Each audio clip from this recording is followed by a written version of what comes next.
हुलसूर तालुक्यासह परिसरात वादळी वाऱ्यासह गारांचा पाऊस, शेतकरी संकटात। सरकारने नुकसान झालेल्या शेतकऱ्यांना आर्थिक मदत करावी। हुलसूरसह तालुक्यातील हालहल्लाळी, तगलूर, मिरखल, गुप्ती, आंबेवाडी, गडीगौंडगाव यासह विविध गावांमध्ये मंगळवारी संध्याकाळी वादळी वाऱ्यासह गारांचा पाऊस पडला। त्यामुळे कडक उन्हामुळे त्रस्त असलेल्या लोकांना काही प्रमाणात दिलासा मिळाला असला तरी जोरदार वाऱ्याने काही लोकांच्या घरांवरची पत्रे उडून गेले होते। पाऊस थांबल्यानंतर लोक आपले घरावरील पत्रे शोधण्यात व्यस्त असल्याचे दिसून येत होते। पावसात हरभरा एवढ्या मोठ्या आकाराचे गारा वेगाने खाली पडल्याने लोकांना, प्राणी आणि पक्ष्यांना व पिकांना यांचा मोठा फटका बसला आहे।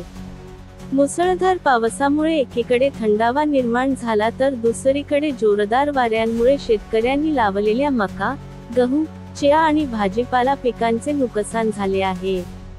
हुलसूर तालुक्यातील गडीगौंडगाव येथील प्रगतिशील शेतकरी राजकुमार सूर्यवंशी यांनी आपल्या शेतात सवे नंबर 211 आणि 212 मध्ये 4 एकरातील 540 आंब्याची झाडे आणि 158 नारळाची झाडे लावली आहेत। मंगळवारी वादळी वाऱ्यासह गारांचा पाऊस झाल्याने राजकुमार सूर्यवंशी यांच्या फळबागेतील आंब्याच्या झाडावरील आंबे खाली पडले आहेत व नारळाच्या झाडांचे खूप मोठ्या प्रमाणात नुकसान झाले आहे।